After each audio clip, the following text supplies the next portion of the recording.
반갑습니다, 여러분. PMP 강의를 하는 장홍종 교수입니다. 중간고사가 벌써 다가왔습니다. 여러분들한테 중간고사를 대비해서 간략하게 정리를 좀 해봤습니다. 여러분들 시험 보시는데 많이 도움이 되시길 바라고요. 계속 제가 말씀드린 바와 같이 제 강의는 프로젝트 관리론의 PMP 시험 중심이 아니고 실질적으로 여러분들이 앞으로 이 프로젝트를 관리하는 데 있어서 필요한 지식들을 전체적인 프로세스 중심으로 살펴보는 시간을 갖도록 했습니다. 그래서 여러분들이 생각하는 어떤 그런 요점 정리보다는 전체적으로 확인하는 시간으로 좀 진행을 하고 있습니다. 여러 가지로 지금 어려운 때입니다. 여러분들 공부하시느라고 고생이 많고요. 제가 정리하는 지금 1장부터 4장까지의 강의가 여러분들의 시험 보는데 도움이 되기를 바랍니다. 자, 그럼 시작하겠습니다. 자, 1장부터 한번 살펴보겠습니다. 자, 프로젝트라는 게 뭡니까? 프로젝트. 그러면 우리가 얘기하는 유니크 프로덕트, 즉 고유한 제품이거나 아니면 서비스거나 결과물, 이런 것들을 창출하고자 하는 그런 한시적 아니면 일시적인 노력이죠. 자, 그걸 우리가 이제 프로젝트라고 얘기를 하는데, 프로젝트는 몇 가지 특징이 있습니다. 앞서 말씀드린 유니크 프로덕트, 고유한 제품이거나 서비스거나 결과물이거나 이 고유하다라는 거 하고, 그 다음에 이 프로젝트를 진행하는 데 있어서는 temporary endeavor죠. 한시적인 노력이 필요하다라는 거고요. 그 다음에 뭡니까? project device change, 변화의 주도를 한다라는 얘기고, 그리고 마지막에는 프로젝트 enable business value creation이죠. 비즈니스 가치를 창출하는 그런 일이 바로 프로젝트이다라고 말씀드릴 수 있죠. 자, 프로젝트 관리의 가장 기본적인 기법은 지식기술 도구 기법입니다. 그러니까 요 기본적인 걸 꼭 좀 암기를 하셔야 되고요. 이해관계자들의 요구 충족을 위한 활동들이고요. 거기에는 지식, 기술, 도구, 기법 등을 적용을 한다라는 얘기죠. 자, 그래서 우리가 프로젝트를 시작할 때는 자, 가장 먼저 하는 게 뭡니까? 이니셔팅이죠. 이니셔팅, 착수. 그 다음에 뭐예요? 플래닝, 계획 잡고, 그 다음에 executing, 실행하고, 그리고 실행하는 동안에는 뭐예요? 모니터링 앤드 컨트롤링 해서 감시 통제를 해서 필요하면 피드백을 해서 수정해서 다시 감시 통제로 넘어오고, 이 감시 통제가 끝이 나면 결국 뭡니까? 클로징 돼서 비즈니스가 끝나는 가장 기본적인 어떤 프로세스죠. 이런 프로세스를 지금 진행을 하는 거고요. 자, 그 다음에 이제 프로그램이라는 말이 있습니다. 지금 프로젝트라는 말이 있고 프로그램인데, 프로그램은 프로젝트보다는 더 큰 단위입니다. 그래서 개별적으로는 개별적 관리로는 얻을 수 없는 그런 문제의 해결을 위해서 서로 연관성이 높은 다수의 프로젝트들을 중앙에서 통합한 방식으로 관리하는 것, 이걸 우리가 프로그램이라고 얘기를 합니다. 즉 얘기해서 프로그램 밑에는 연관성이 높은 여러 개의 프로젝트들이 이렇게 하나로 연결될 수 있다는 얘기입니다. 통합해서 관리할 수 있다는 얘기죠.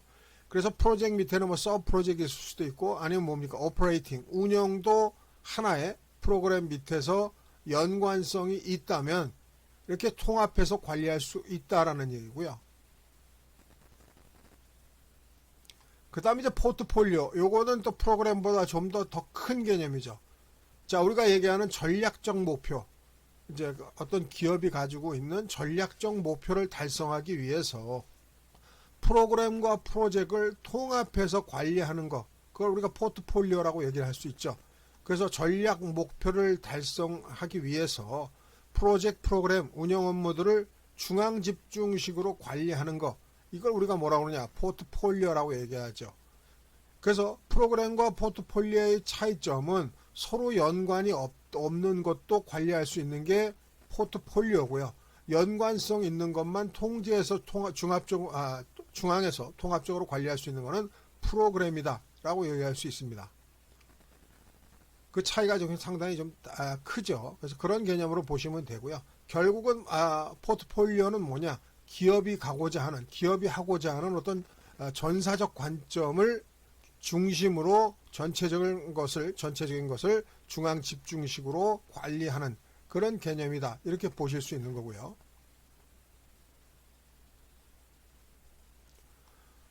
자, 그 다음에 이제 PMO라는 개념, 프로젝트 매니지먼트 오피서인데요. 이 PMO라는 게 이제 여러 가지 형이 있습니다. 지원형, 통제형, 지시형 이렇게 있습니다만은 가장 기본적으로 우리가 간략하게 얘기를 하면 또 기본적으로 통제형이죠. 통제형. 사실은 PMO가 지시형을 갖는 경우는 그렇게 많지는 않습니다. 이 통제형은 뭐냐? 실질적으로 얘기하면 프로젝트 매니저, PM을 지원하는 역할을 주로 하죠. 프로젝트를 지원하는 역할을 주로 하는데 물론 이제 지시형 그래서 그거보다 더 높은 수준도 있습니다. 근데 기본적으로는 이제 컨트롤링해서 통제하는 개념으로 많이 운영이 된다라는 거 여러분들 참고하시고요.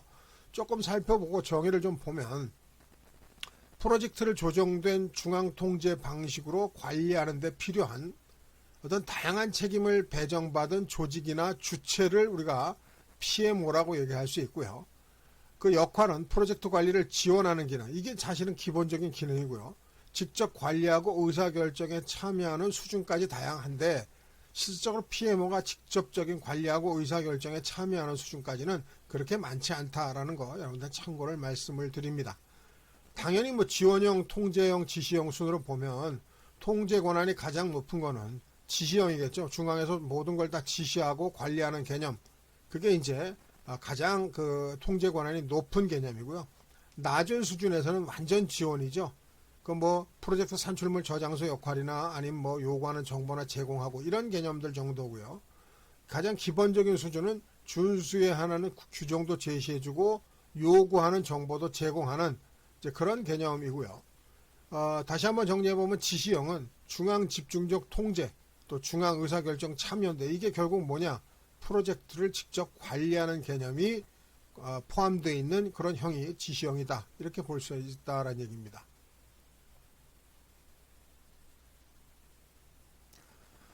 자, 그 다음에 프로젝트 라이프 사이클도 있고 프로덕트 라이프 사이클도 있습니다만 프로젝트 라이프 사이클은 프로덕트하고는 조금 다릅니다. 프로젝트는 기획하고 이행까지의 어떤 그런 라이프 사이클을 갖고요. 우리가 이제 개발을 할 때 기획하고 또 분석하고 설계하고 개발하고 그리고 이행하고 이런 개념을 우리가 운영을 하는데 이거 왜 중간에 페이스 스테이지를 두는가? 기획 분석 설계 개발 이행을 하나로 이렇게 만들지 아니하고 중간에 스테이지라고 페이스를 둡니다. 왜? 이게 중간에 만약에 분석 단계로 넘어가기 전에 기획이 제대로 됐는지 만약에 안 됐다 그러면 어떻게 더 이상 분석 단계로 넘어가지 않고 기획 단계에서 다시 재보완을 해서 그렇게 해서 할 수 있는 어떤 그런 시간들을 갖기 위해서 스테이지, 페이스 이런 거 시간을 갖게 된다라는 얘기입니다. 그래서 페이즈를 주는 이유가 단계별 고, 노고 어떤 의사 가느냐 마느냐 하는 의사 결정을 하는 거고요. 단계 끝 아니면 말 이럴 때 검토를 한다. 그래서 페이즈 리뷰, 페이즈 게이트, 스테이지 게이트, 페이즈 익시트, 엔트런스, 킬 포인트, 디자인 리뷰 여러 가지 얘기들을 쓰면서 바로 이 중간에 어떤 그 중간에 약간의 어떤 그런 검토 단계 이런 단계를 둔다라는 얘기입니다. 자, 그리고 우리가 어떤 프로젝트를 할 때 표준 프로세스가 있고요. 테일러링의 개념이 있습니다. 표준 프로세스와 테일러링의 개념은 표준 프로세스를 기반으로, 그러니까 표준 프레임워크이죠. 표준 프레임워크를 기반으로 실제 업무에 맞게끔 일부 수정 보완해서 하는 그런 작업을 테일러링이라고 합니다. 대부분의 어떤 우리가 IT 사업들은 사실은 표준 프레임워크 전반을 다 거쳐서 하진 않습니다. 일부 테일러링을 해서 그렇게 해서 현재의 프로젝트에 맞게 수정 보완해서 진행을 하는 그런 개념을 갖게 된다라는 거 참고하시기 바랍니다. 자, 이번엔 프로덕트 라이프 사이클입니다. 프로덕트 라이프 사이클의 대표적인 걸 보면 물론 여러 공장에서 나오는 여러 가지 물건도 있을 수 있겠습니다만 무기 체계를 한번 보면요. 무기 체계는 이 무기 체계가 타당한가를 상당히 오래전부터 조사를 합니다. 그리고 뭡니까? 사전 연구도 해요. 이제 그런 어떤 사전 조사와 사전 연구 단계가 있고요. 그 다음에 이제 그걸 개발하기 위해서 한시적인 프로젝트를 하죠. 그 프로젝트를 진행한 다음에 그 다음에 다시 여러 가지 어떤 테스트를 거쳐서 이거를 대량으로 생산할 거냐 하는 부분이 이제 다시 정리를 하고, 그게 이제 양산이죠. 양산과 유지보수를 동시에 하면서, 그러면서 그 유지보수 기간에는 뭐 하느냐, 계속 무기체계를 버전업, 기능 추가하거나 아니면 이제 수명이 다하면 결국 뭡니까, 폐기하는 그런 어떤 절차를 거치게 된다라는 얘기죠. 그래서 실질적인 프로덕트 라이프 사이클은 프로젝트의 라이프 사이클과 운영, 오퍼레이션의 라이프 사이클이 합쳐진 거를 보통 프로덕트 라이프 사이클, 제품의 생애 중이다, 이렇게 얘기할 수 있는 거고요. 그 일반적인 그 3대 라이프 사이클의 그 3대 특징을 보면, 원가 인력은 그 프로젝트가 시작될 때는 적게 됩니다. 당연히 적게 되죠. 왜냐하면 뭐 기획하고 이런 단계에서는 개발이 아니기 때문에. 그러다가 점점 개발 단계에 들어서면 상당히 많은 원가와 인력이 투입이 되고요. 이제 그 개발 단계가 끝나서 테스트 단계로 넘어가면 그것이 점점 주는 그런 개념의 그래프로 나타나게 되죠. 바로 그게 1번과 같은 그래프고요. 그 다음에 이제 위험관리, 리스크는 처음에 당연히 높겠죠. 처음에 당연히 높다가, 아이고 죄송합니다. 당연히 높다가 이제 점점 프로젝트가 안정화되고 진행되면서 점점 낮아지는 이제 그런 개념을 갖게 될 거고요. 자, 그 다음에 이제 변경 비용 관점에서는 이게 처음에는 변경할 게 없죠. 처음엔 기획 단계에서 개발을 하고 막 이러다가 이제 변경이 들어오게 되면 이제 변경 요청들이 생기겠죠. 이제 발생이 되고, 앞서 말씀드린 페이즈 단계에서 어떤 검토 과정에서 어떤 문제점 이런 것들이 발생이 되면 점점 뭐예요? 높아지겠죠. 그 변경 비용 관점으로 보면 그 위험 부담률이 비용이 점점 높아질 수 있다라는 얘기입니다. 그래서 그런 어떤 관점, 특히 이제 세 가지 관점에서 본다면 보시는 바와 같이 원가 인력 투입 수준과 리스크, 그 다음에 변경 비용, 이런 관점으로 일반적 라이프 사이클의 어떤 3대 특징을 나타낼 수 있다라는 얘기입니다.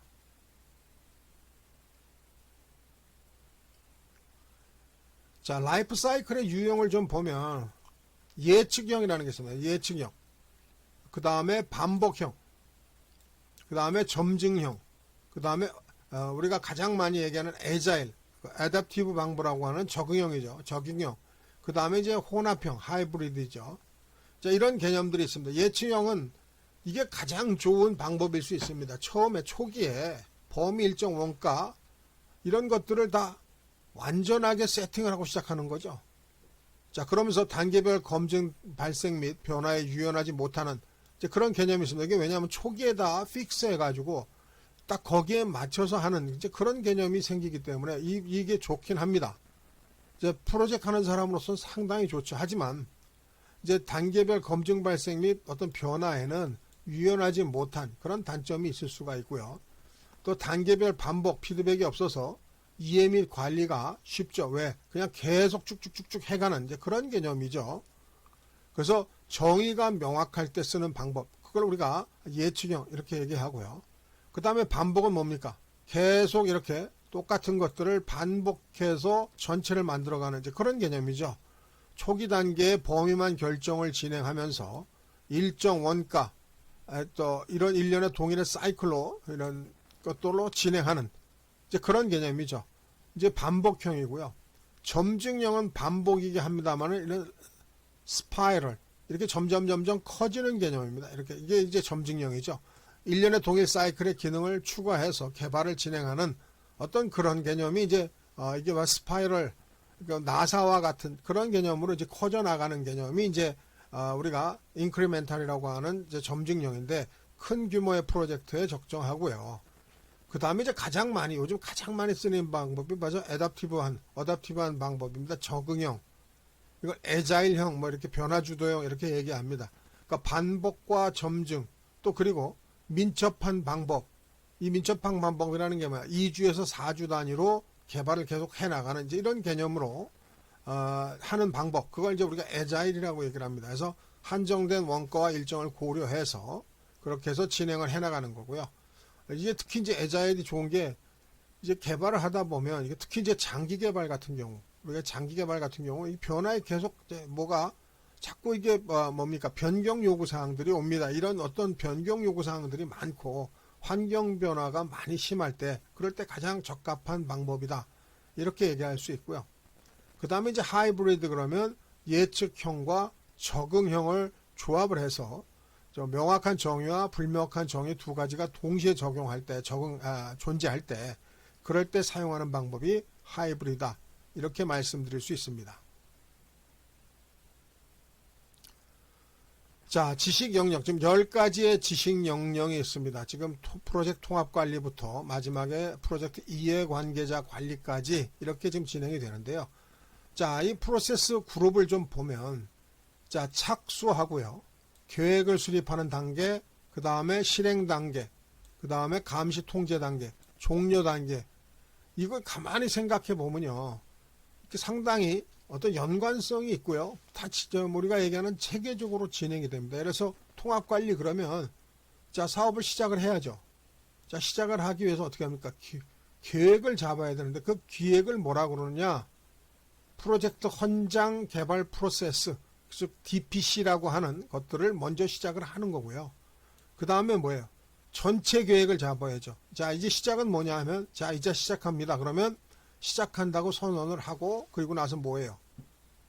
권한을 PM한테 준다든지 뭐 이런 것들이 이제 일이 착수 시점에서 일어나는 거고요.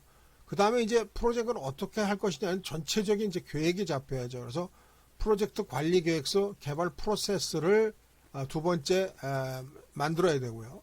그 다음에 이제 계획이 됐으면 어떻게 되면 그 다음에 이제 뭐예요? 계획대로 실행을 하는 거죠. 자, 그래서 프로젝트 관리 및 지시 프로세스가 있는 거고요. 그 다음에 이제 실행하는 과정에서 나오는 지식을 관리하는 프로젝트 지식관리 프로세스가 이제 두 번째로 보통 이렇게 나오게 되는 거죠. 그런 것들을 적정하게 실행하는 과정에서 이게 이제 감시 통제하는 거죠. 제 계획대로 잘 되고 있다. 이걸 좀 살펴봐야 되니까 이제 그런 일들을 하는 것이 이제 실행 단계에서 잘 하는가를 살펴보는 거고요. 그래서 이 감시 통제 프로세스 중에서 나올 수 있는 게 뭡니까? 잘못됐으면 변경해라, 수정해라 이런 게 나올 수 있는 거잖아요. 그래서 통합 변경 수행 프로세스들이 이때 나오는 거고요. 자, 이 실행과 감시 통제가 전부 다 끝이 나면 이제 그러면 프로젝트를 종료를 시켜야죠. 자, 종료를 시키는 종료 프로세스가 있을 거다라는 얘기입니다. 종료도 이제 여러 가지 종류가 있겠죠. 시스템적인 종료가 있고 행정적인 종료가 있겠죠. 뭐 필요한 뭐 예산을 다 집행을 한다든지 뭐 하도급을 줬으면 하도급 비행을 준다든지 뭐 이런 어떤 전체적인 종료가 있고요. 보통 프로젝트에서는 어떻게 합니까? 그런 종료가 모두 끝나면 뭐예요? 종료 보고회라는 걸 보통 갖죠. 자, 그렇게 해서 종료를 한다라는 얘기입니다. 자, 모든 것들이 다 그렇습니다. 범위 관리가 도대체 어디쯤에서 나오고 일정 관리가 어디쯤에서 나오고 원가 관리라는 게 어디서 나오고 그러니까 잘 보시면 범위 일정 원가라는 게 계획에서 수립이 되면 실행 단계에서 이 범위들을 점검을 해야 되잖아요. 그건 어디서 할 것 같아요?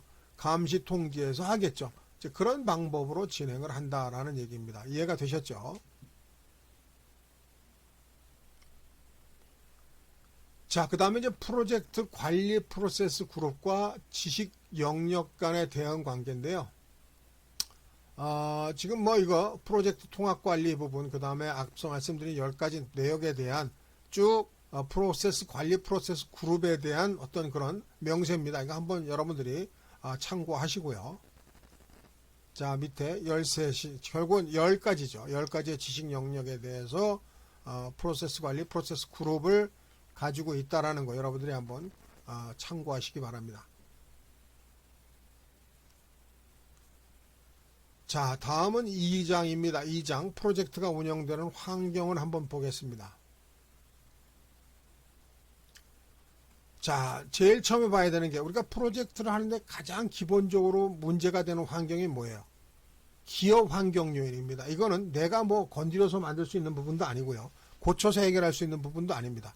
기업이 가지고 있는 기본적인 환경 요인을 얘기합니다. 그래서 프로젝트 팀 통제권 범위 바뀝니다. 그러니까 결국 우리가 프로젝트 할 땐 이건 어떻게 됩니까? 이거를 수용해서 어떻게 할 건가를 고민을 해야 된다라는 얘기죠. 그래서 프로젝트에 영향을 주고 또 제약도 주고 프로젝트가 나가야 할 방향을 제시하는 조건도 얘가 이제 기업 환경 요인에서 나올 수 있다는 얘기죠. 그게 뭐 사회적인 거, 경제적인 거, 정치적인 거, 기술적인 거, 뭐 여러 가지 나올 수 있다라는 얘기고요. 그래서 이 기업 환경 요인이 기본적으로 기획 단계, 즉 기획 프로세스에서의 어떤 그런 참고물로 투입이 돼야 된다는 얘기입니다. 기업 환경 요인이 이러니까 앞으로 우리가 진행을 하는 과정에서 이런 것들은 어떻게 해야 된다. 이런 이제 투입물로 들어와야 되고요. 거기엔 조직, 포트폴리오, 프로그램, 프로젝트에 전체적으로 다 영향을 주기 때문에 확인을 해서 그렇게 해서 투입물로 받아들여서 이걸 기반으로 사업을 진행을 해야 된다라는 얘기고요. 그 다음에 이제 조직 프로세스 자산이라는 게 있습니다. 이 자산이라는 게 결국 뭐냐? 프로젝트를 수행하는 조직에서 지정되고 사용되는 어떤 프로세스와 절차, 여기 이제 계획, 프로세스, 정책, 절차와 그 다음에 이제 기업 지식 기반이 있습니다. 이게 기업이 가지고 있는 기본적인 지식이 있겠죠. 그 예전에 했던 사업에 대한 선례 정보, 또 교육 지식 기반, 뭐 이런 것들이 있을 수가 있어요. 이제 기본적으로 가지고 있는 거죠. 조직 프로세스에서. 또 이런 프로세스에 대해서는 또 어떤 뭐 솔루션을 쓴다든지 뭐 이런 것도 하나의 조직 프로세스 자산일 수 있습니다. 그래서 그런 부분들에 대해서 우리가 검토가 되고 마찬가지로 다 이런 것들이 기획하는 단계, 기획 프로세스 단계에서 다 투입이 돼야 된다. 그러니까 투입이라는 게 결국 뭡니까? 다 검토해서 사업을 진행하는데 이게 백그라운드, 배경이 돼야 된다라는 얘기죠. 그 다음에 이제 조직 시스템, 뭐 이거는 의용 시스템, 뭐 조직 구조, 조직의 문화와 스타일, 뭐 조직의 이해관계자 및 의사소통 체계, 이런 어떤 것들도 우리가 다 검토를 해서 이건 뭐 우리가 프로젝트 한다고 조직 구조를 막 바꾸거나 또 결제하는 방법이나 결제선 라인 같은 것들을 막 바꿀 수는 없죠. 이제 이런 것들도 다 마찬가지로 기획 프로세스 단계에서 다 검토가 되고 그런 어떤 기본적인 환경 요인으로 우리가 이거를 기획 프로세스 투입물에 다 투입해서 검토가 돼야 된다라는 거 다시 한번 말씀을 드립니다. 자, 지금 보시는 그림이 프로젝트 공동 환경 변수의 기업 환경 요인, 뭐 조직 시스템, 조직 프로세스 자산에 대한 환경 변수들에 대해서 보여준 거고요. 자, 그 다음은 이제 조직 구조의 유형입니다. 우리가 가장 많이 볼 수 있는 게 뭐 기능 조직이 하나 있을 수가 있고요. 물론 뭐 사업부 조직, 그 다음에 PMO 조직 여러 가지 있습니다만은 그 다음에 대표적인 게 이제 뭐 보통 매트리스 조직 이렇게 볼 수 있죠. 매트리스라는 게 뭡니까? 있을 때만 모이다가 없을 때는 없어진다든지 뭐 이런 그러니까 프로젝트 중심으로 모이는 게 이제 매트리스죠. 자, 기능 조직은 뭐냐? 우리가 명확하고 세분화된 업무를 기준으로 조직을 구성하는 겁니다. 그러니까 부서 단위로 보통 구성하는 영업부서, 뭐 구매부서, 인사부서 이런 개념으로 그냥 구성을 하고 그리고 이제 중앙 집중적으로 관리하는 개념이 기능 조직의 대표적인 개념이고요. 제가 뭐 사업부나 그다음 PMO 조직은 여러분들이 한번 좀 살펴보시고요. 매트리스 조직은 말 그대로 프로젝트가 생길 때 발생하는 조직이 이제 주로 이제 매트리스입니다. 그래서 이 매트리스에는 약한과 강한 조직, 가운데 이제 균형 이렇게 세 가지가 있는데 강한 조직은 뭐냐 하면 프로젝트 기반 조직의 특성을 많이 가지면 프로젝트 관리자만의 별도 존재, 그러니까 별도로 완전히 만들어서 프로젝트 관리자의 영향력을 최대한 높여서 그렇게 해서 프로젝트 중심으로 사업을 하겠다. 이제 그게 강한 조직이라면 약한 조직은 이게 기능의 조직의 특성과 유사하나 팀원 중에서 시간제로 프로젝트를 관리를 진행하는 파트타임의 개념. 그러니까 뭡니까? 자기 일도 하면서 프로젝트 지원하고 이런 개념이죠. 그런 약한 매트릭스가 있고요. 그 중간이 이제 균형 매트리스죠. 기능부서 조직 중 전담제로 참여하는 인원도 있고 아니면 뭐 시간제로 참여하는 제도 있고 그런 프로젝트 관리자도 존재를 하되 영향력이 아무래도 좀 적은 그런 개념이죠. 다시 한번 약한 그 매트리스 조직에는 관리자가 없고요. 균형에는 있으되 지원하는 개념의 어떤 관리자, 총괄하는 개념보다는 어떤 총괄도 합니다만은 지원하는 개념의 어떤 균형적인 매트리스 조직이 있고요. 그 다음 뭡니까? 낮다라는 얘기죠. 그러니까 균형이 낮다라는 얘기고요. 권한이 낮다. 죄송합니다. 권한이 낮다는 얘기고 보통이다. 뭐 이 정도 되는 거고요. 강하다. 그럼 뭡니까? 권한이 매우 높은 거죠. 그런 개념으로 이해하실 수 있고요. 나머지 특성들은 여러분들이 한번 좀 살펴보시기 바랍니다. 자, 그 다음에 조직 유형의 대표적인 어떤 특징을 좀 보면 우리가 매트리스와 기능, 그 다음에 프로젝트화라는 세 가지의 어떤 그런 유형에 대해서 특성을 좀 봤는데요. PM의 권한 수준 말씀드렸죠. 매트리스 같은 경우에는 약하고 낮음, 그리고 이 약한 것이 기능과 거의 유사하기 때문에 기능에서도 거의 또 전혀 어떤 그런 PM의 권한 수준이 없고요. 균형에서는 뭐예요? 낮거나 보통이거나 뭐 이런 정도 되고, 이 강한 거는 보통이거나 높은데 이건 프로젝트 조직화 조직하고 거의 유사한 개념을 가지고 있습니다. 그러니까 강한은 프로젝트화 쪽에, 약한은 기능 쪽에 유사한 기능을 다 가지고 있다라는 얘기고요. 자원의 가용성도 결국은 뭐예요? 그 프로젝트를 운영하는 데 있어서 얼마나 그 강한 그 조직으로 만들었느냐에 따라서 뭐 당연히 높고 낮고 하겠죠. 이제 그런 개념으로 보시면 될 것 같고요. 예산 통제 주체는 기능일 때는 관리자가 없으니까 기능 관리자가 다 할 거고요. 프로젝트 관리자의 권한이 높을 때는 프로젝트 관리자가 할 거고, 그 중간은 이제 혼합해서 할 거고, 이런 개념으로 보시면 되고요. 자, 그 다음에 PM의 역할도 약한 쪽으로 가면 시간제, 강한 쪽으로 가면 전담제, 이렇게 바뀌겠죠. 그 다음에 이제 PMO의 참여 또 마찬가지입니다. 약한 쪽으로 가면 시간제, 높은 쪽으로 가면 전담제, 이런 개념으로 구성이 될 겁니다. 또 프로젝트 팀의 구성에 있어서는 앞서 다 말씀을 드렸죠.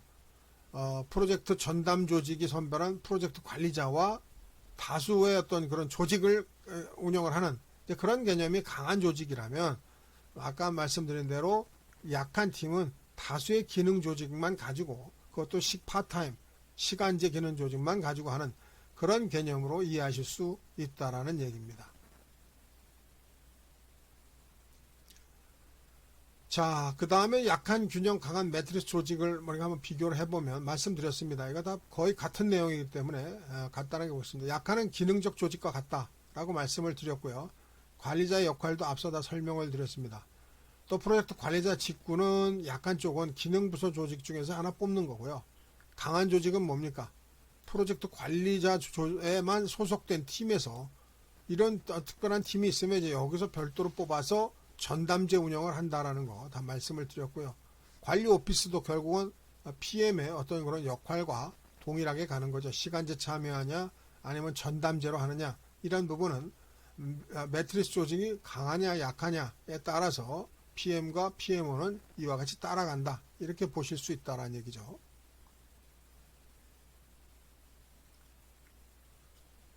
자, 그 다음에 PM과 PMO의 역할입니다. 이거는 앞서 제가 간단하게 설명을 드렸는데요. PM의 역할은 프로젝트 목표에 집중을 하는 거고요. PMO는 뭐예요?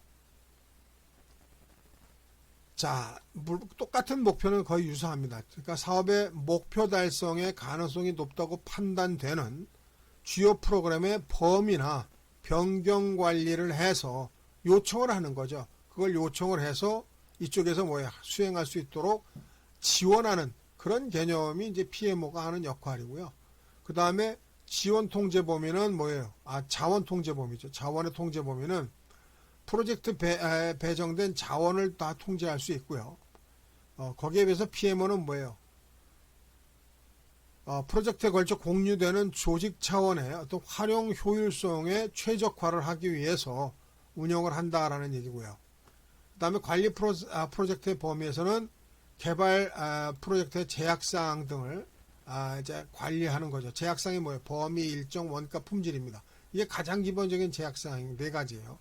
요건 꼭 기억을 하세요. 개발 프로젝트의 제약사항, 그러면 범위, 일정, 원가, 품질입니다. 이 부분 때문에 트러블도 많이 생기고 프로젝트가 지연도 되고 하는 거죠.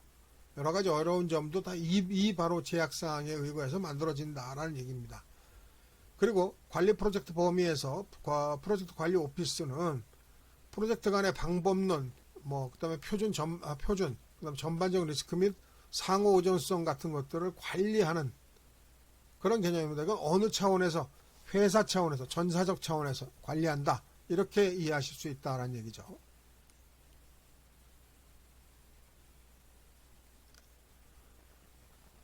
자, 다음은 3장입니다. 프로젝트 관리자의 역할입니다. 자, 프로젝트 관리자에는 크게 이제 세 가지의 역량을 갖게 되는데요. 역량이 필요한 거죠, 사실은. 그 PMI의 역량삼각형이라는 게 있습니다. 이 PMI의 역량삼각형을 보고 프로젝트를 진행하는 관리자가 적정하냐를 확인할 수도 있고요. 아니면 프로젝트 관리가 필요한 기술에 대한 그 어떤 측정자로도 이제 활용할 수 있는 이제 그런 개념이죠. 그래서 프로젝트 관리자가 필요로 하는 기술에 프로젝트 관리자의 역량 개발 프레임워크로 적용하는 거, 이걸 이제 PMI의 역량 삼각형이라고 얘기할 수 있고요. 그 첫 번째가 이제 기술적 프로젝트 관리, 그 다음에 리더십 두 번째, 세 번째 전략 및 비즈니스 관리, 이 세 가지의 관리를 얼마나 적정하게 잘 하느냐가 이제 프로젝트 관리자의 역량이라고 볼 수 있는 거죠. 자, 그래서 기술적 프로젝트 관리에는 프로젝트, 프로그램 및 포트폴리오 관리의 특정 영역과 관련된 어떤 지식, 기술, 행동 역할 수행의 기술적인 측면을 이 사람이 가지고 있느냐라는 게 이제 기술적 프로젝트 관리가 될 거고요.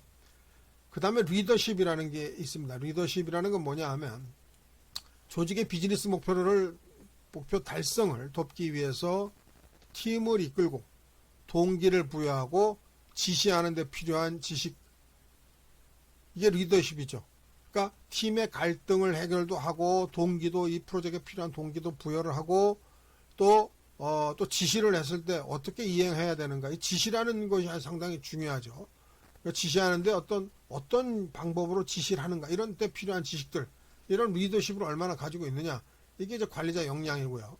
마지막으로 이제 전략 및 비즈니스 관리죠. 이건 결국은 기업 차원에서도 봐야 되니까 성과를 향상시키고 비즈니스 결과를 더 잘 전달하는 업계 및 조직의 지식과 전문성, 이런 것들을 잘 가지고 있는지, 이런 것들이 중요하다라는 얘기입니다. 자, 프로젝트 관리자 역량 좀 계속 보겠습니다. 이제 리더십과 관리의 비교인데요. 리더십하고 관리는 뭐가 다르냐? 관리는 가장 좀 아주 핵심적인 얘기입니다. 관리라고 하는 거는 다른 사람을 한 지점에서 다른 지점으로 이동하도록 지시하는, 이제 이거 우리가 관리의 대표적인 어떤 명칭이라고 얘기할 수 있고요. 그럼 리더십은 뭐냐? 리더십은 이거는 강제 지시에는 좀 다릅니다. 이건 토론하고 논쟁을 통해서 협력하는 과정. 이게 이제 한 지점에서 다른 점으로 이끌기 위해서 그냥 지시하는 게 아니라 토론과 논쟁을 통해서 협력하는 과정을 갖는 거, 그걸 우리가 리더십이라고 한다라는 얘기입니다. 그래서 하버드대 존 코틀러 교수가 얘기하기로는 리더와 관리자의 차이는, 관리자는 뭐예요? 단기적 수치만 보고 목표를 설정을 하는 거고요. 리더는 뭐예요? 조직의 미래와 이를 위한 변화 방향을 제시하는 거, 이걸 우리가 이제 리더가 하는 일이다라는 얘기입니다. 그리고 가장 중요한 또 다른 하나는 변화가 궁극적인 목표이자 최종 관심인 것이 리더이고요. 관리자는 효율성이 궁극적인 목표이자 최종 관심입니다. 자, 그 차이가 가장 큰 차이고요. 나머지 구성원을 자신이 제시하고 설득한 미래에 대한 자발적 지지자로 만드는 게 리더라고 그러면, 이제 관리자는 설정된 조직 목표 달성에 필요한 어떤 인력을 충원하고 업무를 배부하고 지시하는, 그게 이제 관리자의 개념이라고 볼 수 있고요. 한 가지 더 마지막으로 보면 동기부여와 권한임을 통해서 목표를 달성할 수 있는 게 리더고요. 관리자는 뭐예요? 모니터링과 통제를 통해서 목표를 달성하는, 이제 그런 개념의 차이가 있다. 근데 우리가 지금 알고자 하는 건 뭡니까? 프로젝트 관리자입니다. 관리자는 지금 이 기본적인 관리자의 역량도 가져야 되겠지만, 그 다음에 뭐예요? 이 리더십의 리더도 어떤 그런 리더십의 개념도 같이 적절하게 보유를 해야만이 훌륭한 프로젝트 관리자가 된다라는 얘기입니다. 이해가 되셨죠? 자, 그 다음에 이제 제4강 프로젝트 통합관리입니다. 자, 프로젝트 헌장 개발의 그 프로젝트 프로세스 정의를 보면, 자, 프로젝트 헌장을 개발하는 가장 기본적인 게 뭐냐? 이제 프로젝트를 시작합니다. 이거를 해야 되죠. 그 프로젝트 존재를 공식적으로 승인을 하고요.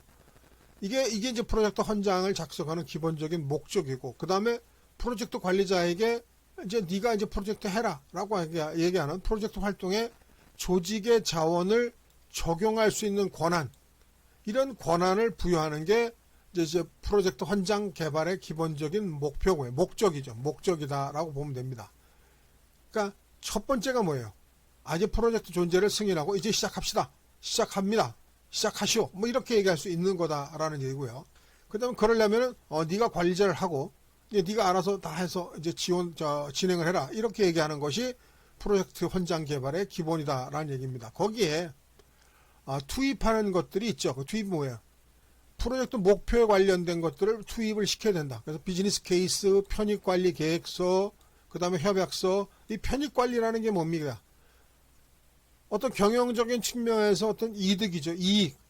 향후에 어떤 이익이 얼만큼 투자 대비 효과로 나타낼 수 있는가. 이게 이제 편입관리의 개념이 이제 들어가서 우리가 이 프로젝트를 진행했을 때 어느 정도의 어떤 수익을 얻을 수 있고 뭐 이런 개념을 다 이제 우리가 뭐 기초 자료로 해서 그렇게 해서 프로젝트 헌장을 만들어 나가는 거고요. 그 다음에 이제 공동 투입물 중에 말씀드렸죠. 기본적 베이스로 이제 해야 되는 것들이 이거는 뭐 프로젝트에서 어떻게 변경할 수 있는 게 아닙니다. 그래서 기업 환경 요인, 뭐 여기에는 뭐 법제도적인 것들도 있을 수가 있고요. 그 다음에 이제 조직 프로세스 자산, 여기 이제 솔루션도 있을 수가 있고, 그 다음에 뭐 지식 관리에, 과거의 지식에 관련된 이런 것들을 투입을 해서 그렇게 해서 프로젝트 헌장을 개발을 하고요. 이 헌장 개발을 통해서 나오는 출력물이 이제 프로젝트 헌장과 가정사항 기록부죠. 이 가정사항 기록부라는 게 뭐냐? 이게 다 가정이죠.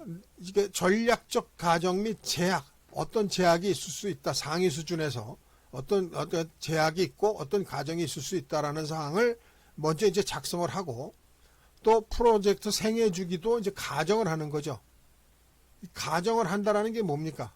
계획을 하는 거죠. 일종의 계획. 이제 계획을 해서 프로젝트 생애 주기는 뭐 이 정도 되고 그 다음에 어떤 제약이 있을 수가 있고 하는 그런 어떤 가정사항 기록부까지도 이제 출력물로 나와야 된다라는 얘기입니다.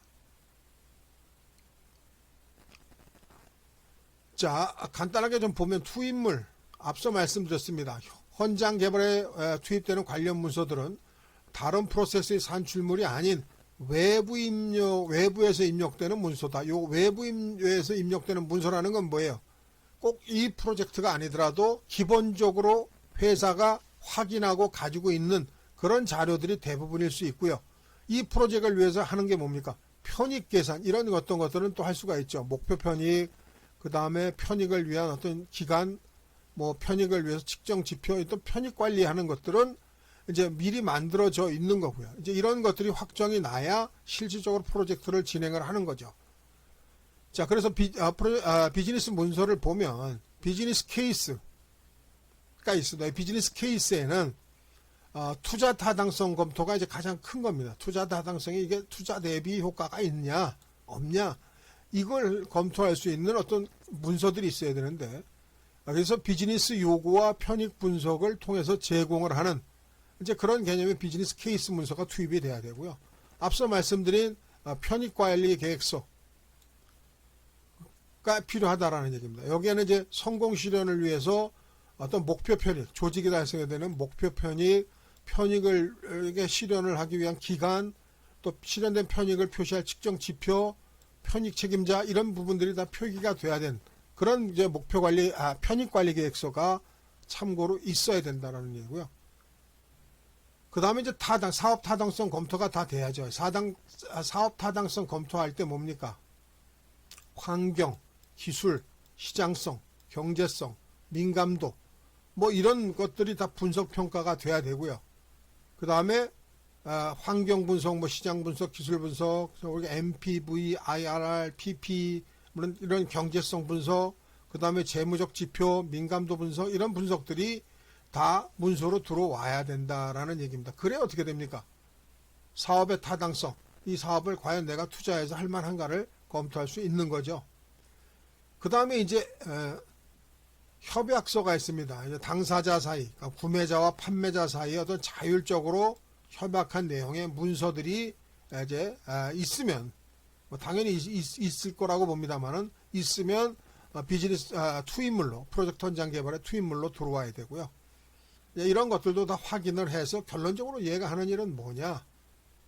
자, 이 프로젝트를 진행하는데 적정하냐. 그리고 적정하면 이제 시작합시다 라고 얘기할 수 있는 이제 그런 개발이 프로젝트 현장 개발의 시작이 되는 거죠. 자, 그 다음에 그 투자 수익률, 그 다음에 순현재 가치, 그 다음에 내부 수익률, 회수기간, 요 계산식은 꼭 여러분들이 확인을 좀 해주시기 바랍니다. 투자 수익률, 그럼 가장 간단한 의미가 뭡니까? 비용 대비 효과가 얼마냐? 이게 투자 수익률이죠. ROI. 우리가 ROI라고 그러죠. 투자 타당성을 보는. 그 다음에 순현재 가치라는 건 뭐예요? 화폐의 단위가 계속 달라지기 때문에 화폐 환율을 고려해서 현재 화폐 가치로 나타낸 프로젝트 비용 대 효과 사이의 어떤 순 차이. 요건 우리가 NPV라고 얘기하고요.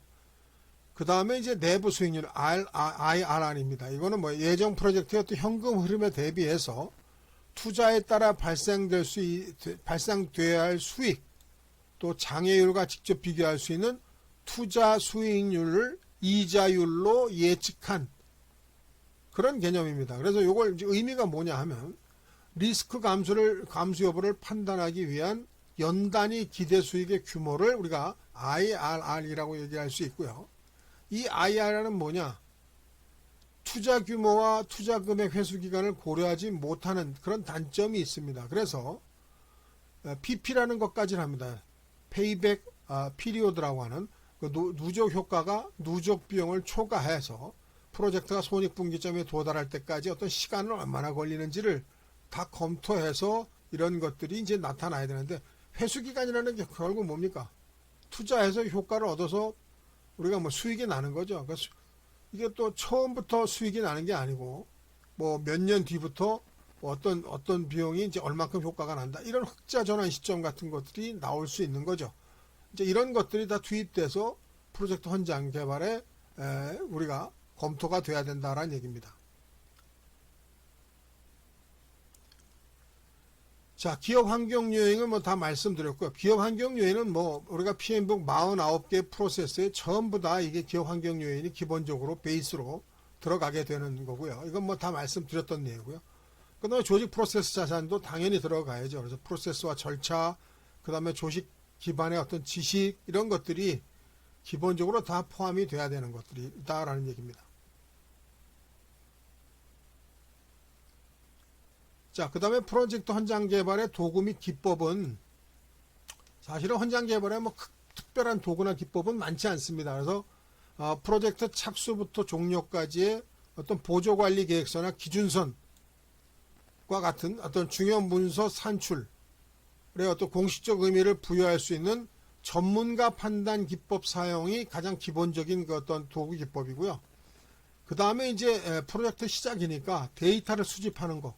이게 이제 기본적으로 우리가 이제 해야 되는 어떤 프로젝트 시작에 해야 되는 것들이죠. 그래서 그룹 개인 차원의 어떤 데이터 수집 기법을 사용해서 현장에 포함하는 거죠. 그래서 뭐 데이터 수집 기법에는 뒤에 뭐 배우겠습니다만은 브레인스토밍, 그 다음에 리스트를 만들어서 체크하는 체크리스트, 그 다음에 어떤 핵심 그룹만 하는 포커스, 그 다음에 무작위로 하는 인터뷰 이런 것들이 이제 데이터 수집 방법으로 우리가 이제 도구나 기법에 포함이 돼야 된다는 얘기고요.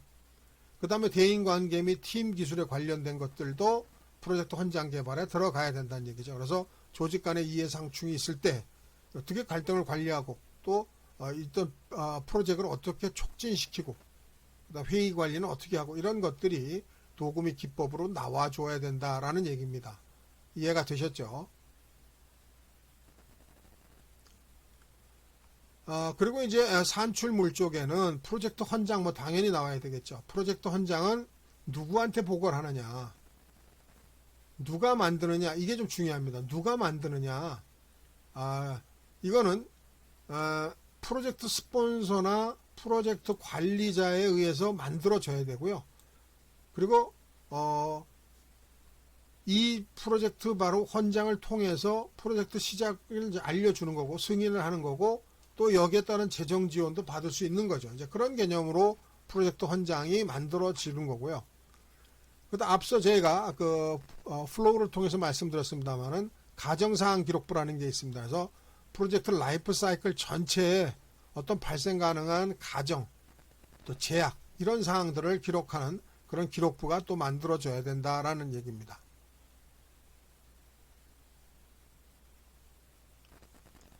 자, 요 내용도 한번 좀 잘 살펴볼 필요가 있습니다. 프로젝트 헌장에 나오는 어떤 뭡니까?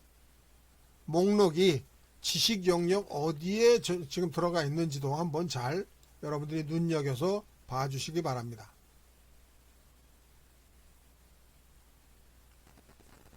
자, 그 다음에 이제 프로젝트 개발 계획서인데요. 계획서 개발이죠. 계획서 개발인데 말 그대로 계획서를 개발하는 겁니다. 그래서 어떻게 계획을 할 거냐, 프로젝트를 하는 데 있어서 계획은 계획 뭐 이렇게 얘기합니다만은 이 계획서에는 프로젝트 헌장 당연히 앞서 만들어졌기 때문에 투입이 돼야 되고요. 그게 뭡니까? 지식 영역별로 보조관리 계획서도 포함이 되고, 그 다음에 가장 중요한 게 있습니다. 내가 예산 같은 경우를 한번 예를 들면 내가 예산을 1,000만 원을 쓸 수 있다. 그러면 그게 어떻게 됩니까? 기본 범위에 다 포함되죠. 예산은 1,000만 원, 일정은 3개월, 뭐 이런 것들은 범위, 그 다음에 일정, 지금 말씀드린 원가, 이런 어떤 기준선들이 정해져 있는데 그런 것들을 포함을 해서 이 프로젝트를 어떻게 앞으로 기획을 해서 하겠다라는 계획서가 만들어져야 된다는 얘기고요. 프로젝트 관리 계획서에는 뭐예요? 보조관리 계획 및 기준선, 또 변경관리 및 형상관리 계획서, 그 다음 성과 측정 기준서, 그다음 프로젝트 라이프 사이클 주기, 그 다음에 개발 접근 방식, 경영진 검토사항, 이런 내용들이 전부 포함된 것들이 산출물로 나와줘야 된다라는 얘기입니다. 이해가 되셨죠? 자, 투입물 말씀드렸습니다. 프로젝트 헌장 기본적으로 뭐 다 들어가는 거고요.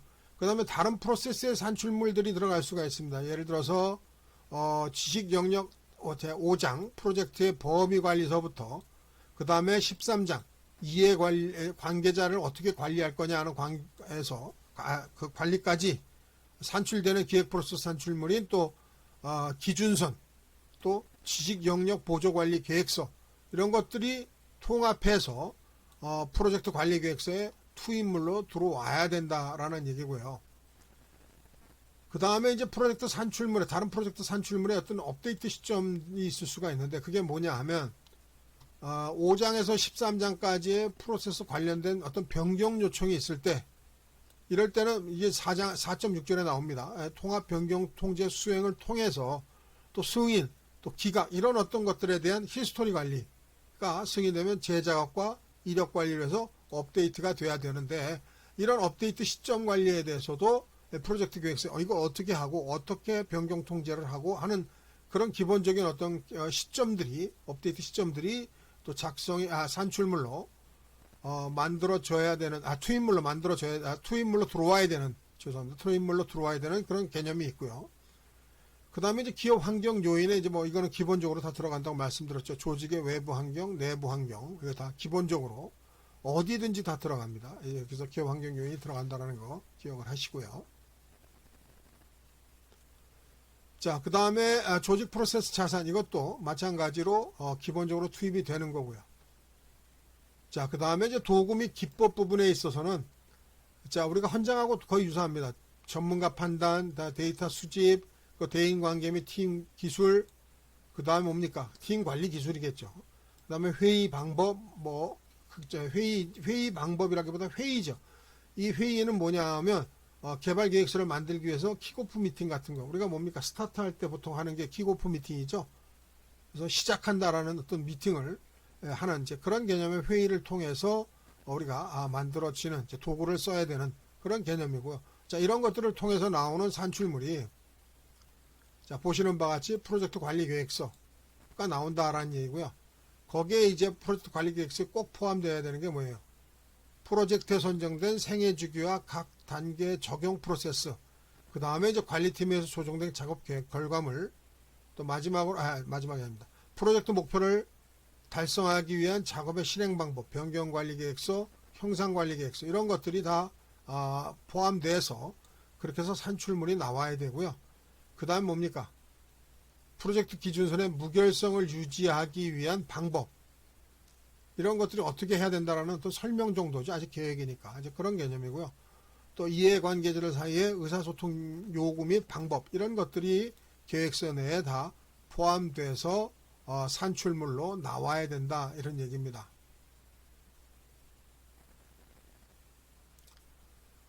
자, 그 다음에 뭡니까? 산출물 중에 마지막이 프로젝트 관리 계획서 변경과 기준선.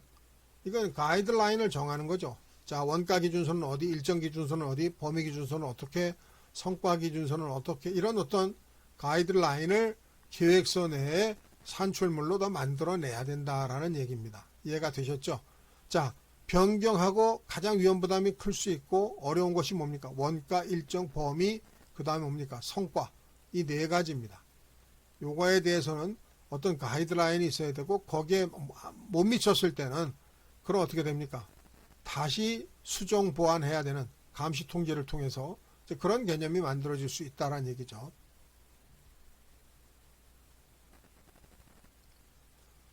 자, 그 다음에 이제 프로젝트 작업 지시 및 관리 부분입니다. 이것도 작업 지시 및 관리를 어떻게 할 것이냐는 아직도 다 계획 단계입니다. 그래서 계획서대로 정의된 작업을 예정대로 실행하고 또 작업 실행 중에 변경 요청이 발생해서 승인된 변경 요청 건에 대해서는 어떻게 진행을 한다라는 이제 그런 어떤 방법론 중심으로 작업 지시 및 관리서가 만들어져야 되고요.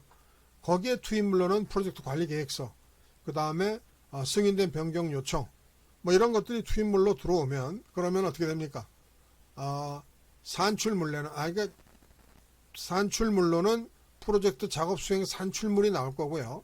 거기에 뭐 인도물, 작업성과 데이터, 이슈 기록부 이런 것들이 이제 어떻게 해야 된다라는 것들이 나올 거고요. 그 다음 변경 요청이 필요할 때는 변경 통제를 어떻게 승인하고 기각할 건지 이런 부분도 정리가 다 돼야 된다라는 얘기입니다. 물론 거기에 도구 및 기법으로는 기본적으로 전문가의 판단, 전문가라는 게 꼭 외부 전문가만 있는 건 아닙니다. 내부의 전문가도 있을 수 있죠. 그래서 그런 전문가들의 판단과 그 다음에 이제 우리가 얘기하는 뭡니까? PMS는 프로젝트 관리 시스템이라는 이런 시스템을 통해서 우리가 이제 이런 작업 지시 및 관리를 어떻게 할 거다라는 것들을 이제 기획을 해서 만들어야 된다라는 얘기죠.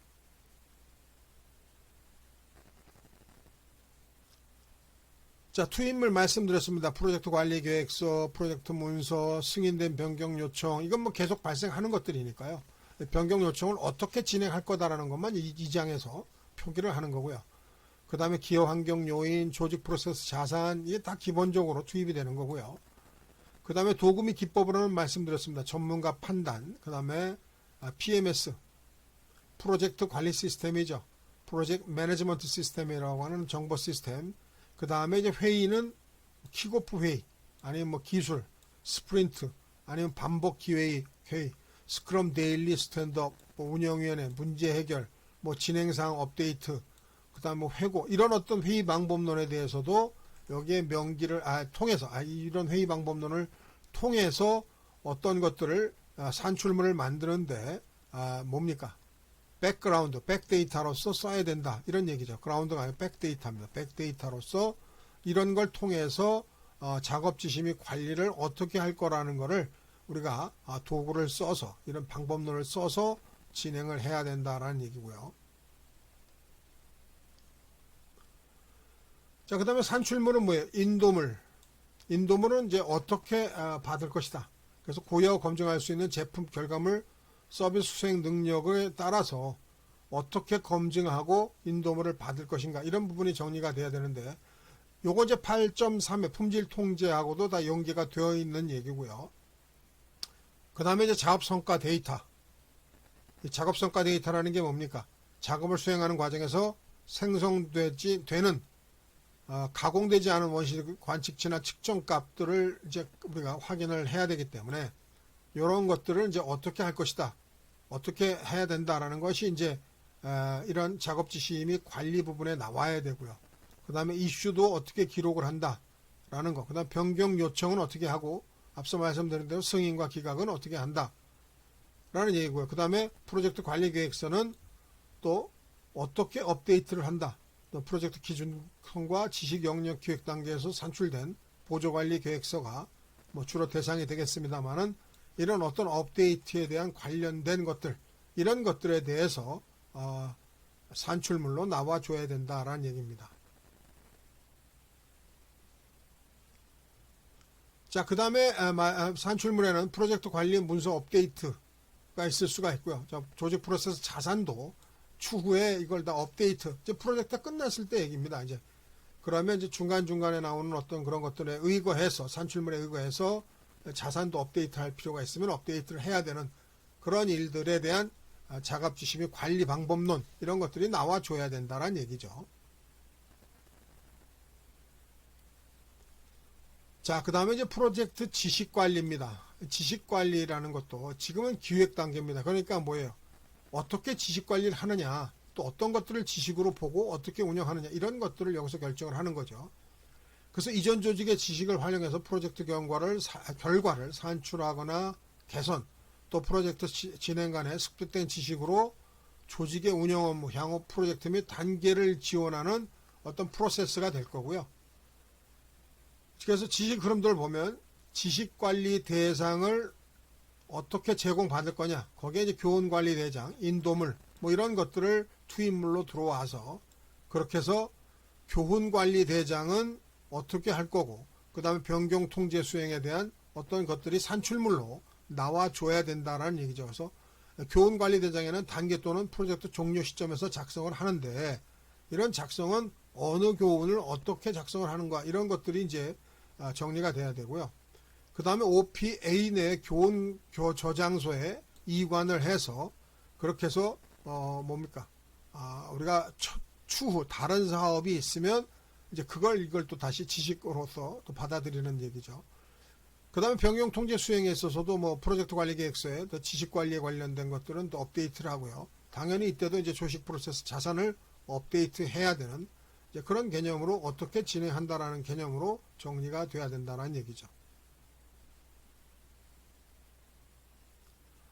자, 투입물 말씀드렸습니다. 프로젝트 관리 계획서, 프로젝트 문서, 이런 것들이 이제 우리가 투입물로 받아들일 거고요. 자, 그 다음에 이제 인도물.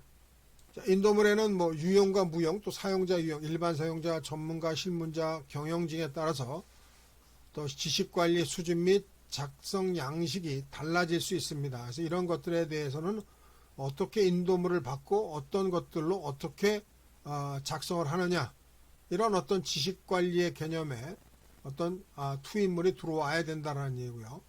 그 다음에 기업 환경 요인, 조직 프로세스 자산, 이런 것들 기본적으로 꼭 들어와야 되는 것들이죠.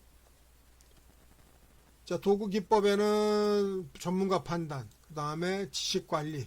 이 지식관리를 좀 보면 도구 및 기법 선정에 필요한 프로젝트의 특징, 복잡성, 팀 구성, 이런 어떤 다양성의 경우를 어떻게 지식관리를 하느냐에 대해서 정리가 돼야 되고, 그 다음에 이제 형식지하고 암묵지라는 게 있습니다. 그래서 형식지라는 거, 이 암묵지라는 게 뭐예요?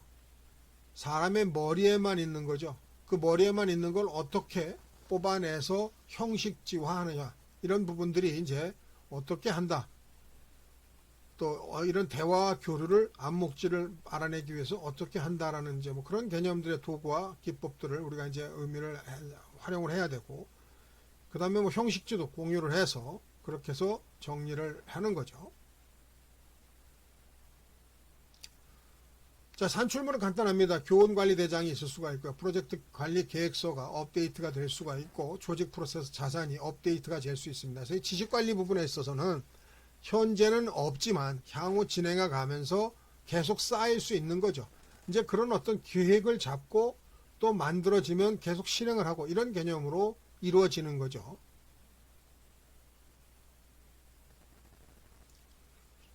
자, 그 다음에 이제 프로젝트 감시 및 작업 감시 및 통제입니다. 이것도 이제 계획 단계에 지금 감시 및 통제입니다. 그러니까 말씀드린 대로 이런 것들은 앞으로 프로젝트를 진행해 가면서 계속 발생을 하겠지만, 지금 2단계에서는 뭐예요? 계획하는 단계다라는 거 다시 한번 말씀을 드리고요.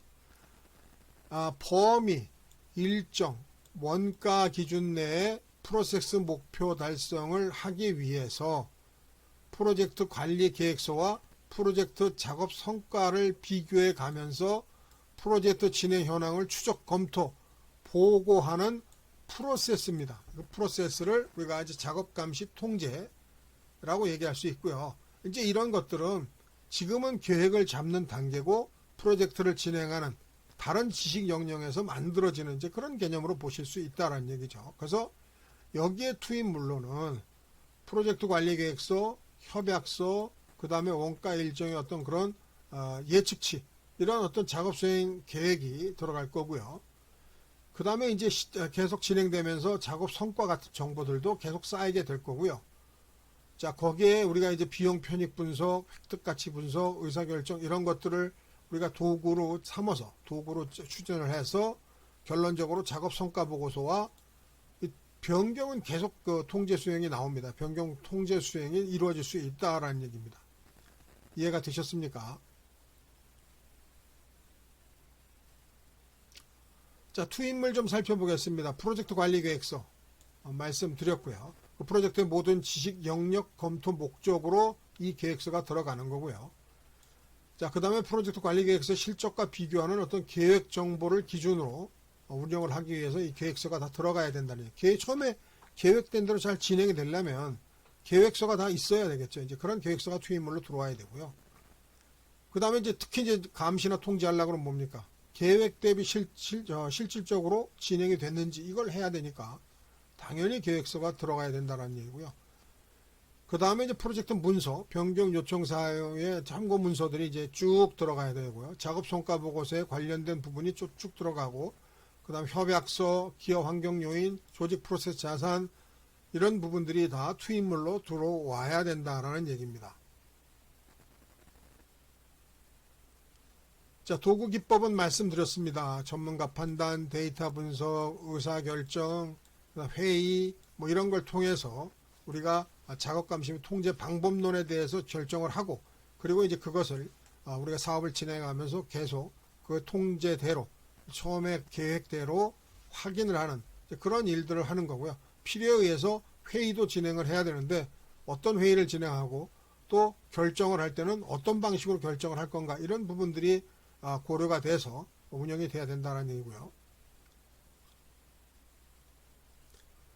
자, 산출물입니다. 작업성과 보고서 당연히 앞으로 어떻게 작성되는지 또 지금 작성돼야 되는지를 그런 것들이 나오고요. 거기에 이제 번다운과 번업 차트, 그 다음에 히스토그램 뭐 이런 부분들이 진행 상황을 확인하기 위해서 사용이 되는 그런 개념이고요. 작업성과 보고서는 어떻게 만들어집니까? 우리가 이제 계속 보고를 하죠. 뭐 월간 단위 보고, 주간 단위 보고, 뭐 반기 보고, 분기 보고, 뭐 이런 보고를 통해서 하는데 결국은 이해관계자에게 어떤 성과를 보고하기 위해서 물리적이거나 전자적인 표현으로 진행하는 게 작업 성과 보고가 될 거고요. 그 다음에 뭐 변경 요청은 계속 설명을 드렸고요. 그 다음에 프로젝트 관리 계획서 업데이트는 뭐를 업데이트 해야 된다라는 얘기고요. 그 다음에 이제 이런 계획이 잡혀 있는 거죠. 이제 이런 산출물로 나오는 거니까요. 그 다음에 프로젝트 문서도 업데이트 대상이 될 수 있는 거죠. 이건 이제 프로젝트 해가면서 계속 얘기합니다만은 진행되는 과정에서 계속 나오면 바로 프로젝트 감시 및 통제 프로세스에 의거해서 진행이 되는 거다라는 얘기입니다. 이해가 되셨죠? 자, 그 다음에 변경 통제 수행은 어떻게 하느냐 말씀드렸습니다. 변경 통제 수행은 모든 변경사항 요청을 검토 승인하거나 기각하고 또 처리 현황을 관련된 이해관계들에게 전달하는 프로세스, 이걸 우리가 통합 변경 통제 수행이 될 거고요. 자, 이게 변경 요청을 한다고 해서 다 승인하는 것도 아니고요. 승인도 PM이 할 수 있는 게 있고 아니면 어떤 전사적 차원에서의 승인이 필요할 때가 있습니다. 예를 들어 예산이 추가된다든지 뭐 이런 부분들도 있을 수가 있죠. 이제 이런 부분들에 대해서 어떻게 수행을 할 거다라는 어떤 절차들이 만들어져야 된다는 얘기고요. 또 변경 요청이 왔을 때 어떻게 해서 승인을 하고 어떻게 해서 기각한다든지 뭐 이런 것들이 만들어지고 또 그런 것들은 어떻게 정리를 하나, 등록은 어떻게 하고 뭐 이런 개념들이 나와줘야 된다라는 얘기죠. 자, 그래서 투입 물론은 프로젝트 작업 수행 계획이 있어야 되고요. 거기에 이제 프로젝트 작업 기준, 그다음 변경 절차 및 변경 대상 산출무 이런 것들이 이제 투입물로 들어오고요. 그다음 변경 요청 발생에 관련돼서 프로젝트 작업 지시 및 관리, 작업 감시 및 통제 여기에 따라서 이제 변경 요청이 발생이 되면 이제 그런 것들이 통합 변경 통제 수행에 의거해서 변경 요청 승인 기각 같은 것들을 변경통제위원회를 소집을 어떻게 하고 또 거기에서 어떻게 해서 과반수 이상을 찬성을 받아서 그것만 승인할 건지 아니면 기각할 건지 뭐 이런 일들을 어떻게 하고 하는 것들이 절차가 정해져야 되고요. 그 다음에 이제 변경요청 실행 부분에서 시첨, 예방, 결함 이런 것들이 만들어져야 된다라는 얘기고, 그 다음에 통작의 기각에 있어서는 어떻게 해야 된다. 기각은 무조건 없애버리는 게 아니라 뭐 변경 기록부는 어떻게 기록을 하고 또 이런 왜 이게 기각이 됐는지를 또 이해관계자한테는 어떻게 또 공유하고 또 보고하고 하는 어떤 그런 일련의 절차들이 만들어져야 된다라는 얘기입니다. 자, 투입물 프로젝트 관리 계획서 말씀드렸고요. 프로젝트 문서, 작업 성과 계획서, 변경 요청 이런 부분들이 투입물로 들어와야 되고 기업 환경 요인, 조직 프로세스 자산 기본적으로 다 들어와야 되는 내용들이죠. 자, 도구 및 기법에도 말씀을 드렸습니다. 전문가 판단이 필요할 땐 판단, 또 변경 통제 도구들이 또 있으면 관련 도구들, 자동화 도구 같은 걸 얘기합니다. 이런 얘기를 하는 거고요. 사용의 필요성이 있으면 이런 것들을 활용을 하고, 그 다음에 데이터 분석, 그 다음에 의사결정, 회의 이런 것들이 이제 도구 및 기법으로 활용이 돼야 된다라는 얘기고요.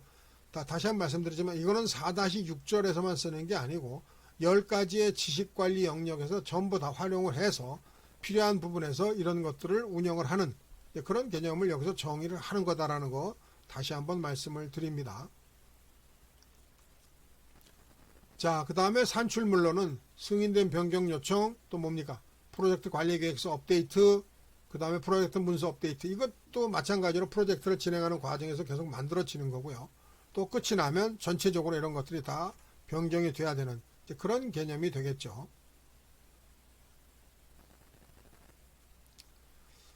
자, 그 다음에 프로젝트 또는 단계 종료. 이제 프로젝트 전체를 종료할 때도 있고, 이제 단계별로 우리가 페이즈라고 얘기했죠. 그래서 그런 개념으로 종료하는 개념이고요. 그래서 프로젝트 관리 계획서와 고객에게 전달될 인도물 목록을 비교해 가면서 프로젝트, 단계, 계약 이런 과 관련된 모든 작업을 완료하는 프로세스, 이걸 프로젝트 또는 단계 종료다라고 얘기할 수 있는 거고요. 자, 우리가 종료를 하려고 합니다. 그럼 어떻게 됩니까? 처음에 만들어진 계획대로 됐는지 확인해야죠. 그래서 계획서가 있어야 되고요. 그 다음에 이제 비즈니스 관련된 문서가 있어야 되고, 또 협약을 했으면 협약서가 당연히 투입이 돼서 다 검토를 해야 되는 내용이잖아요. 이제 그런 내용이고요. 그 다음에 승인된 인도물은 또 뭔지를 이제 우리가 제대로 산출물이 나왔는지를 확인을 해야 되니까 인도물을 보고 결정을 해야 되고요. 그 다음에 이제 품질을 어떻게 통제하고 어떻게 품질 통제를 측정했는지의 그것도 측정치, 그 다음에 품질 보고서, 그 다음에 리스크 보고서 이런 부분들이 다 지식관리의 과정에서 나온 것들이 전부 다 투입물이 들어와서 이제 전체적으로 다 분석을 해가지고 거기에 이제 회기 분석, 추세 분석, 차이 분석 이런 도구나 기법을 이용해서 결론적으로 이제 종료를 시키기 위해서 두 가지 방식이 있을 수가 있죠. 정상이냐 비정상이냐 이런 얘기입니다. 자, 정상적인 종료에 있어서는 계약도 종료하고 관련 행정도 종료를 하고, 비정상적인 종료에서는 어떻게 됩니까? 계약도 종료하고 행정도 종료하지만 이건 어떻게 돼요? 행정 종료에 그냥 끝나는 게 아니죠. 아니면 페널티를 물린다든지 과태료를 물린다든지 아니면 보완을 한다든지 어떤 여러 가지 또 다시 결과물이 나올 수가 있다라는 얘기죠. 자, 투입물을 보겠습니다. 프로젝트 현장 당연히 들어가야 되고, 말씀드린 대로 프로젝트 관리 계획서 들어가야 되고, 프로젝트 문서 들어가야 되겠죠. 자, 그 다음에 투입물로는 승인된 인도물, 또 비즈니스 문서. 비즈니스 문서에는 비즈니스 케이스, 편입관리 계획서, 리스크 보고서 이런 어떤 비즈니스적 문서가 들어가야 되고요. 그 다음에 협약서, 조달 문서, 조직 프로세스 자산은 뭐 이거 아주 기본적으로 들어가는 건데 거기에 이제 계약 종료를 위해 필요한 정보가 있을 수가 있고요. 행정 종료를 위한 필요한 정보가 있을 수가 있습니다. 그래서 이런 것들이 다 투입이 돼서 검토가 돼서 종료가 돼야 되니까. 그 다음에 도구는 뭐 이게 제대로 끝났는지 전문가 판단이 필요할 땐 이걸 할 수도 있고요. 데이터 분석도 필요하면 해야죠. 문서 분석, 회계 분석, 추세 분석, 차이 분석 이런 것들을 다 통해서 종료를 시켜야 되는지를 여부를 확인하고요. 그 다음에 이제 마지막 이제 이게 종료 회의가 될 수 있겠죠. 그래서 계약을 종료하거나 행정을 종료하기 위해서 이 비즈니스 프로젝트가 적정하게 끝났는지 아니면 제대로 못 끝났는지 이런 것들에 대해서 결정을 내야 되는 그런 회의가 필요하다라는 얘기죠. 자, 산출물입니다. 이제 끝이 났으니까 모든 프로젝트에 관련된 문서를 업데이트로 그간 나온 사업을 진행하면서 프로젝트를 진행하면서 나오는 어떤 문서들을 전부 다 업데이트해야 되고요. 그 다음에 최종 제품과 서비스 또는 결과물을 이전 받아야 되고 그 다음에 이제 마지막 보고서가 나와야 되죠. 최종 보고서 이런 것들이 이제 산출물은 나와야 되고 그 다음에 이제 필요한 부분 조직 프로세스 자산이 업데이트 필요가 하면 업데이트를 해야 되는 일로 우리가 프로젝트 또는 단계 종료로 끝이 낼 수 있다라는 얘기입니다. 자, 중간고사는 지금 여기까지 주로 문제를 냈습니다. 뭐 여러분들이 사지선다로 냈기 때문에 그렇게 어렵지는 않을 거라고 보이는데요. 여러분들 다시 한번 제가 강의를 하면서 몇 가지 얘기를 했습니다. 이 강의는 수업 중심, 시험을 중심으로 PMP 시험을 중심으로 하는 내용이 아니다라는 거 다시 한번 강조 말씀드리고요. 우리가 실질적으로 프로젝트를 관리하려고 할 때 어떻게 진행해야 되는가를 좀 꼼꼼하고 자세하게 우리가 공부하는 그런 시간으로 이 시간을 좀 갖고자 했습니다. 그래서 여러분들이 우리가 보통 뭐 시험에서 가리키는 것처럼 딱딱 뭐 요거 문서 요거 이런 개념이 아니라 실질적으로 프로젝트를 진행하는 과정에서 나올 수 있는 어떤 다양한 것들 이런 것들까지를 좀 전체적인 흐름을 통해서 이해하는 그런 시간을 갖도록 그렇게 진행을 하고 있다는 것 다시 한번 말씀드리고요. 자, 중간고사 여러분들 전부 화이팅 하시기 바랍니다. 들어주셔서 감사합니다.